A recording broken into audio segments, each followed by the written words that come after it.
Shalom saudaraku yang terkasih di dalam Tuhan Yesus Kristus. Salam sejahtera untuk saudara semuanya.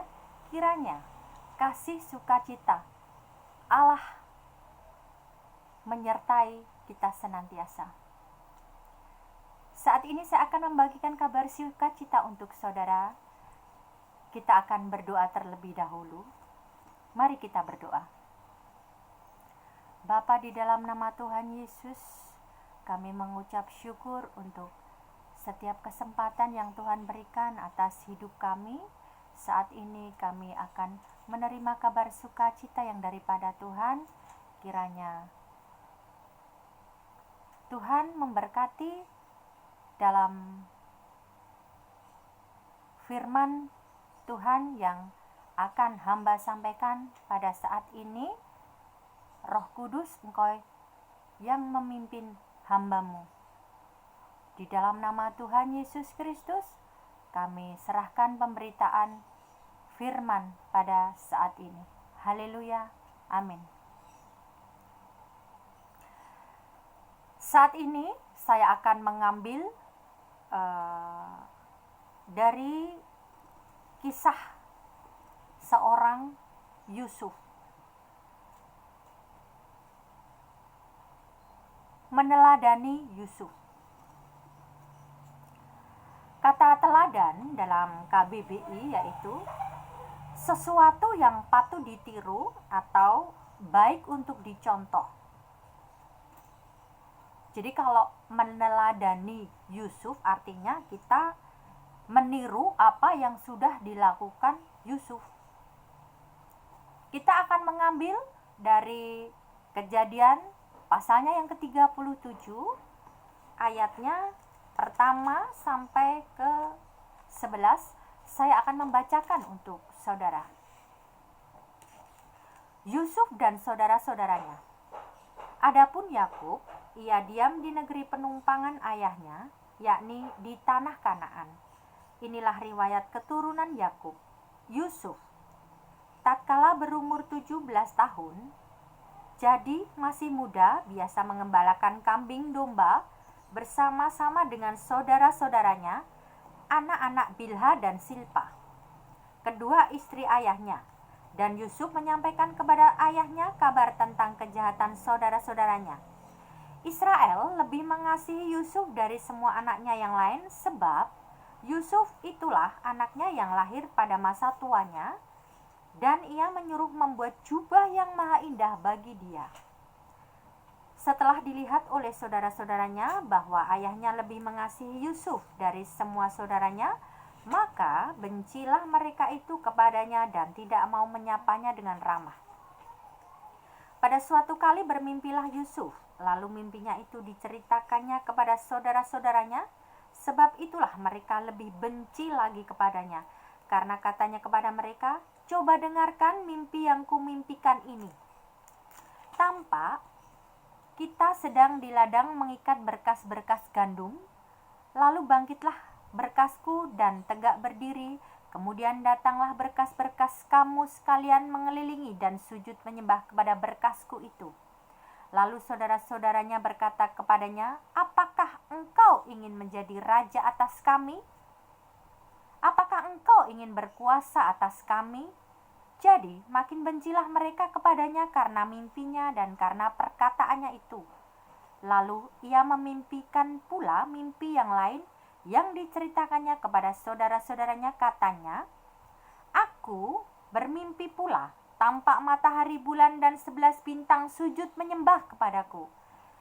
Setelah hal ini diceritakannya kepada ayah dan saudara-saudaranya, maka ia ditegur oleh ayahnya. "Mimpi apa mimpimu itu? Masakan aku dan ibumu serta saudara-saudaramu sujud menyembah kepadamu sampai ke tanah?" Maka iri hatilah saudara-saudaranya kepadanya, tetapi ayahnya menyimpan hal itu di dalam hatinya. Saudaraku, seperti yang kita ketahui bahwa Yakub atau Israel ini lebih mengasihi Yusuf dibanding saudara-saudaranya yang lain, karena Yusuf ini lahir pada masa tua Yakub.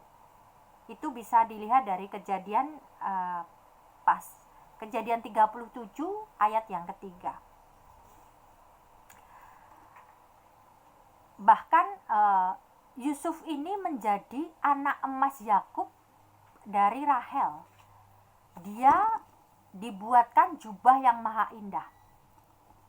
Bayangkan saudaraku, untuk mendapatkan Rahel, Yakub atau Israel ini harus bekerja selama 14 tahun. 7 tahun pertama dia baru mendapatkan Lea, dan 7 tahun berikutnya baru dikasihkan Rahel oleh Laban, ya. Dan saat masih belia, Yusuf ini anak yang penurut. Ketika saudara-saudaranya mengembalakan domba, ayahnya menyuruhnya mencari. Dan dia taat sama ayahnya ini, dia pergi mencari saudara-saudaranya. Saudaraku, Yusuf ini adalah orang yang takut akan Tuhan. Kita bisa melihatnya di dalam Kejadian 39 ayat yang ke-9 sampai ke-10. Saya akan bacakan untuk saudara. Bahkan di rumah ini, ia tidak lebih besar kuasanya daripadaku, dan tiada yang tidak diserahkannya kepadaku selain daripada engkau, sebab engkau istrinya. Bagaimanakah mungkin aku melakukan kejahatan besar ini dan berbuat dosa terhadap Allah? Walaupun dari hari ke hari perempuan itu membujuk Yusuf, Yusuf tidak mendengarkan bujukannya itu untuk tidur di sisinya dan bersetubuh dengan dia. Saudaraku, takut akan Tuhan mengandung arti bahwa Yusuf ini tunduk dan patuh kepada Tuhan dan tidak melanggar perintah Tuhan. Meskipun dia digoda oleh istrinya Potifar, karena Yusuf ini adalah orang yang elok parasnya. Tetapi Yusuf tidak mau. Ia lebih memilih hidup kudus. Tidak mau berbuat dosa. Karena dia tahu, dia ini kalau berbuat dosa dia akan hancur gitu, dan dia akan tidak mendapatkan penyertaan dan berkat dari Allah. Dengan menjaga kekudusan hidup, maka dia semakin dipakai Tuhan secara luar biasa. Takut akan Tuhan, saudaraku. Inilah hal yang pertama kita temukan dalam kehidupan Yusuf. Yang kedua, saudaraku, Yusuf ini adalah orang yang mengasihi dan mengampuni. Kita akan buka di dalam Kejadian 45 ayat yang ke-5 sampai ke-7. Saya akan bacakan untuk saudara.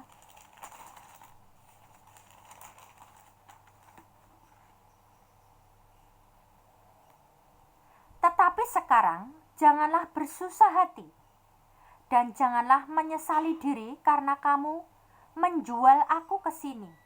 Sebab untuk memelihara kehidupanlah Allah menyuruh aku mendahului kamu.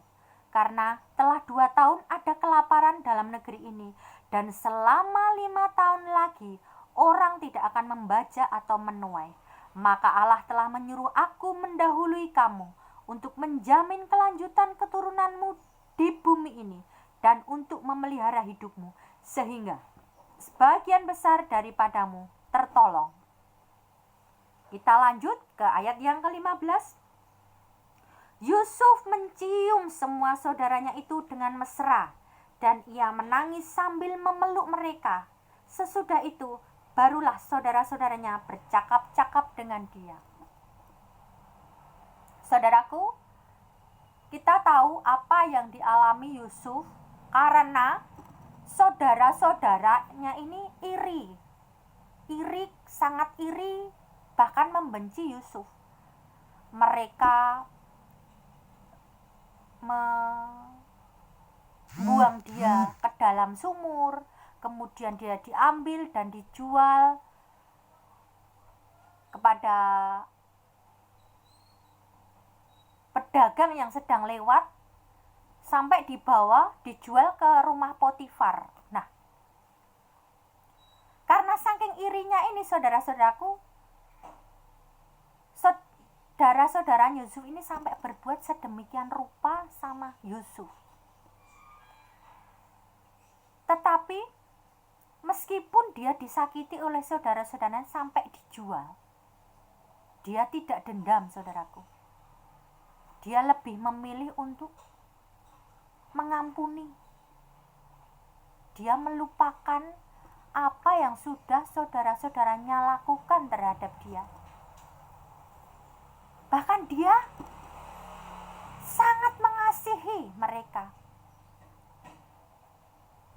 Dia tidak menyalahkan saudara-saudaranya. Dia malah melihat satu rencana besar Allah dalam hidupnya. Allah sudah menyiapkan segala sesuatunya ketika hal yang tidak baik itu menimpa kehidupannya itu. Bahkan Allah sudah menyiapkan sesuatu untuk kelanjutan hidup saudara-saudaranya.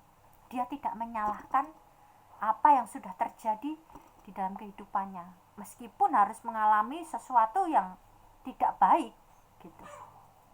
Nah, kita akan melanjutkan yang ketiga, mengandalkan Tuhan. Yusuf ini adalah orang yang senantiasa mengandalkan Tuhan dalam hidupnya. Dia orang yang dekat dengan Tuhan. Bahkan ketika juru minum dan juru roti menanyakan tentang mimpinya, dia berdoa sama Tuhan.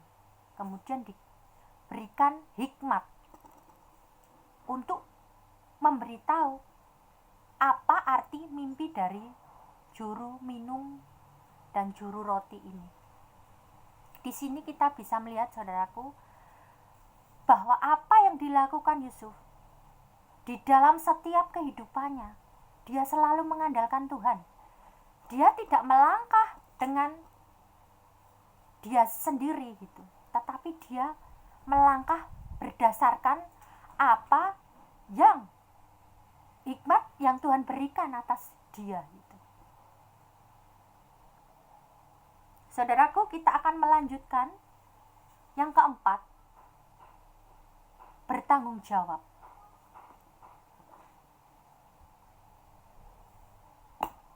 Apa yang dilakukan Yusuf, saudaraku?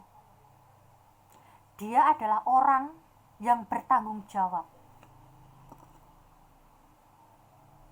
Dia selalu melakukan tugas-tugas yang diberikan kepadanya dengan sepenuh hati. Kita akan melihat di Kejadian 39 ayatnya yang keempat.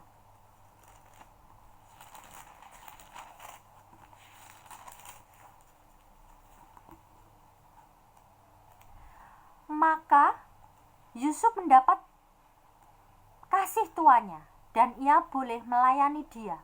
Kepada Yusuf diberikannya kuasa atas rumahnya, dan segala miliknya diserahkannya pada kekuasaan Yusuf. Dengar, saudaraku, bahkan Potifar menyerahkan segala kekuasaan kepada Yusuf untuk mengurus rumah tangga. Potifar tidak usah repot-repot lagi. menyusupi, mengurus ini dan itu, karena semuanya sudah diserahkan kepada Yusuf. Dia tahu Yusuf ini adalah orang yang sangat bertanggung jawab. Tugas dari yang kecil sampai yang besar dia lakukan dengan sepenuh hati. Tanggung jawab yang diberikan kepadanya dari seorang Potifar ini dia lakukan dengan sepenuh hati. Bahkan kepala penjara pun menyerahkan kekuasaan kepada dia. Kita akan lihat di Kejadian 39 ayatnya yang ke-22.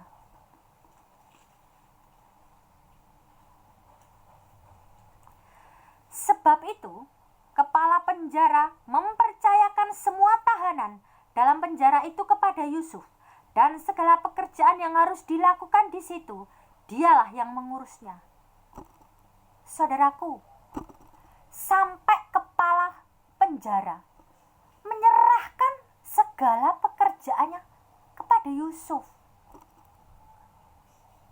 mempercayakan semua tahanan kepada Yusuf.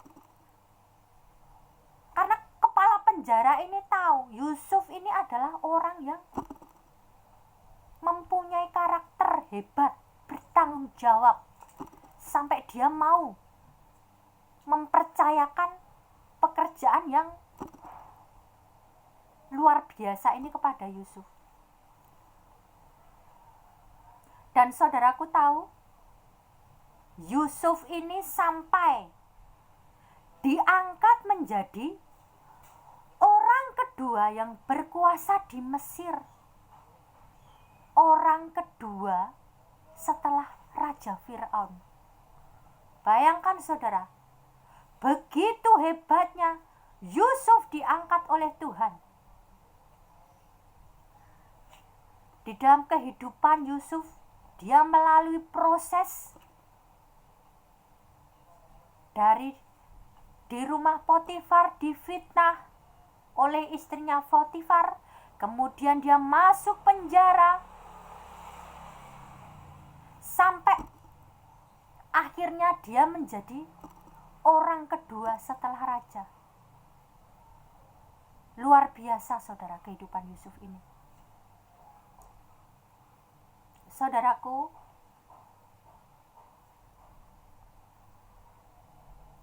kita sebagai anak-anak Tuhan harus belajar dari keteladanan Yusuf ini.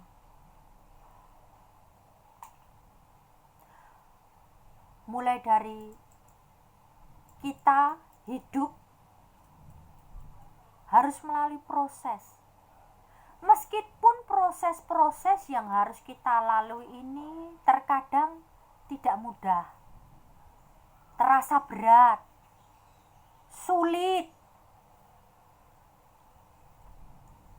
ada godaan di mana-mana.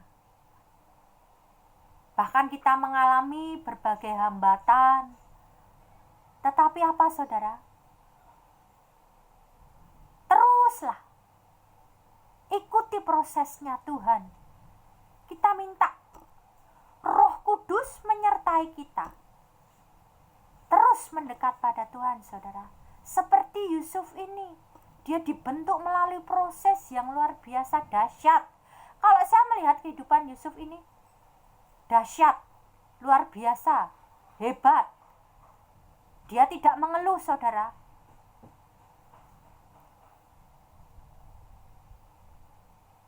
Andalkan Tuhan. Andalkan Tuhan dalam setiap kehidupan kita. Jangan melangkah dengan keinginan kita, tetapi kita melangkah berdasarkan kehendak Tuhan. Bagaimana caranya saudara? Mendekat, senantiasa mendekat pada Tuhan. Minta hikmat sama Tuhan, berdoa saudara, berdoa.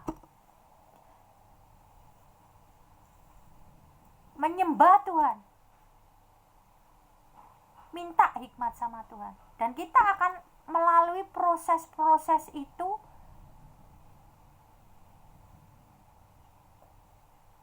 dengan penyertaan Tuhan, saudaraku. Dan belajar untuk mengampuni setiap orang yang pernah menyakiti kita.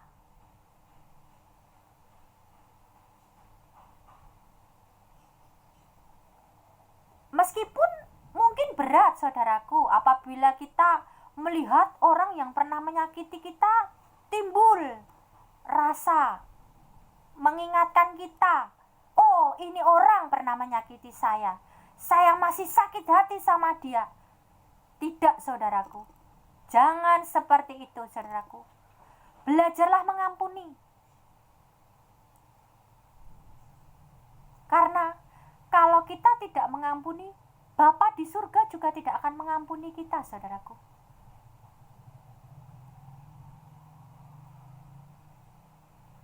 Mengasihi,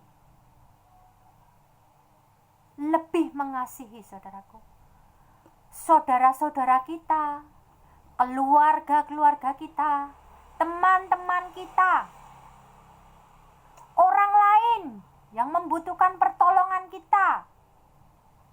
Belajar, saudaraku, mengasihi.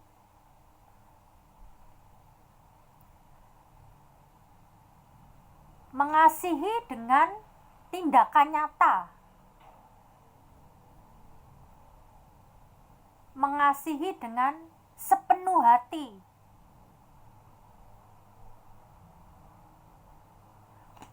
Minta penyertaan Roh Kudus supaya kita mampu untuk lebih mengasihi.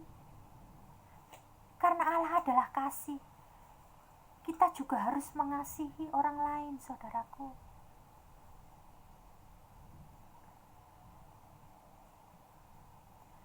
Mengandalkan Tuhan.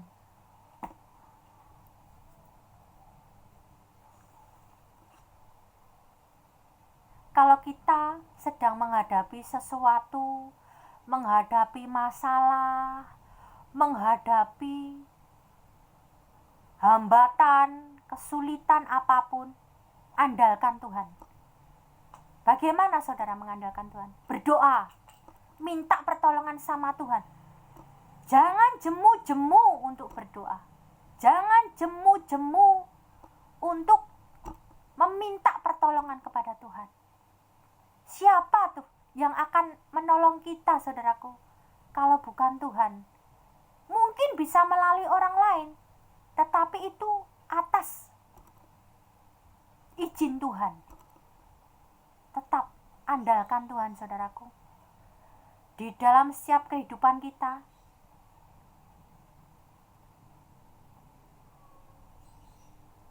andalkan Tuhan. Bertanggung jawab. Mungkin kita sebagai pelajar, tanggung jawabnya apa? Belajar dengan sungguh-sungguh. Mengerjakan tugas-tugas yang diberikan, mengikuti setiap kegiatan pembelajaran dengan tertib, sebagai pekerja, bekerja dengan sungguh-sungguh, bertanggung jawab atas setiap pekerjaan yang diberikan oleh atasan kita. Tidak pernah menyepelekan sedikit pun. Kita bertanggung jawab dari hal-hal yang kecil dulu sampai hal-hal yang besar. Porsinya sama.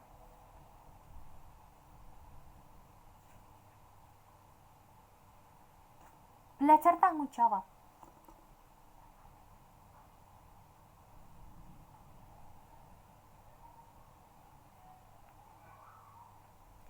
Kalau kita orang yang bertanggung jawab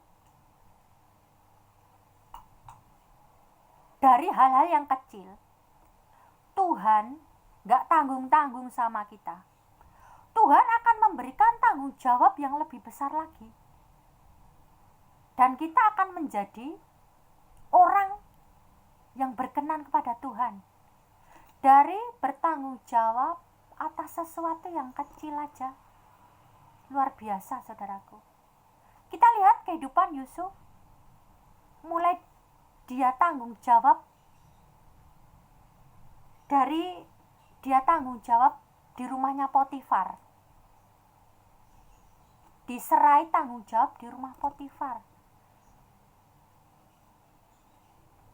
terus dia diserai tanggung jawab di penjara oleh kepala penjaranya sendiri.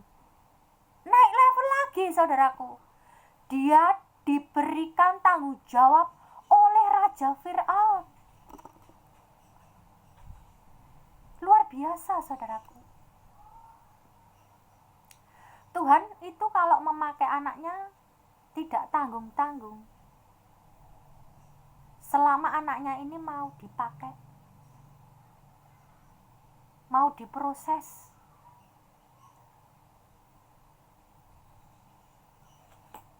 Teladan Yusuf sangat luar biasa saudaraku.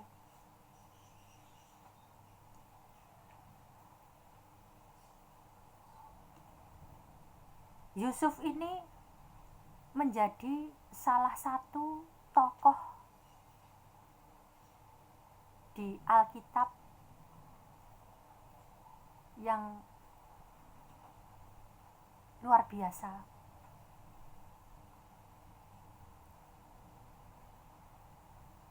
Saya sangat mengagumi tokoh Yusuf ini saudaraku, karena begitu dahsyat hidupnya, begitu luar biasa hidupnya. Dari setiap proses yang dia alami,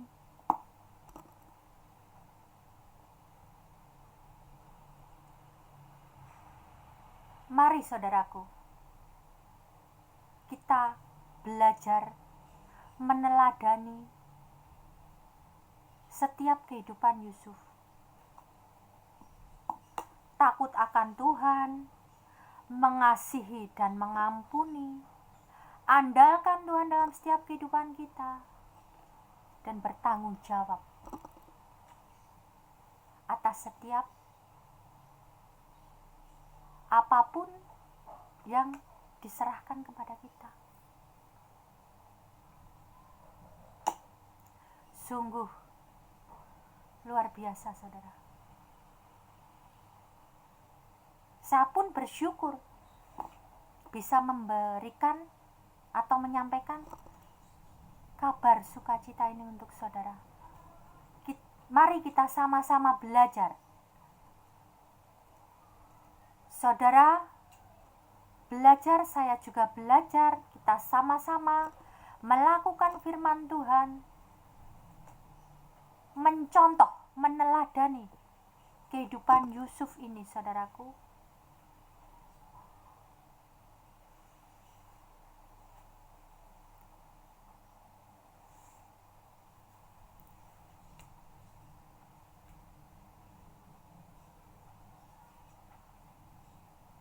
Saudaraku,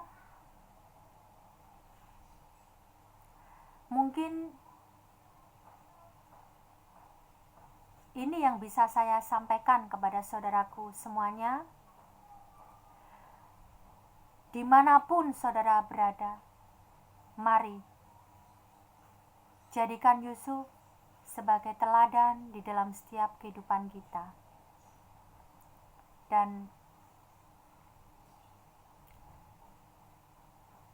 saya akan menutup pemberitaan firman pada saat ini. Saya akan berdoa untuk saudara. Bapa, di dalam nama Tuhan Yesus Kristus, kami mengucap syukur Tuhan untuk berkat firman yang daripada Tuhan. Mari Tuhan, Engkau memberikan kepada setiap kami untuk mau belajar dan melakukan firman Tuhan di dalam setiap kehidupan kami. Kami Tuhan boleh belajar untuk takut akan Tuhan, Kami mau Tuhan mengandalkan Tuhan di dalam setiap kehidupan kami. Kami mau Tuhan lebih lagi untuk mengasihi dan mengampuni setiap orang-orang yang mungkin bersalah kepada kami. Kami mau mengampuni mereka dan kami mau lebih mengasihi orang-orang di sekitar kami dan orang-orang di dalam setiap kehidupan kami. Dan Tuhan, kami mau belajar untuk lebih bertanggung jawab di dalam setiap kehidupan kami. Tuhan, Engkau yang memberikan kekuatan kepada setiap kami. Biarlah Tuhan, firman ini hidup dan kami Tuhan boleh merasakan kasih setia Tuhan di dalam setiap kehidupan kami. Dimanapun kami berada Tuhan saat ini, Tuhan memberkati kami. Di dalam nama Tuhan Yesus Kristus, kami serahkan kehidupan kami ke dalam tangan kuasa Tuhan. Haleluya. Amin. Terima kasih saudaraku. Tuhan memberkati.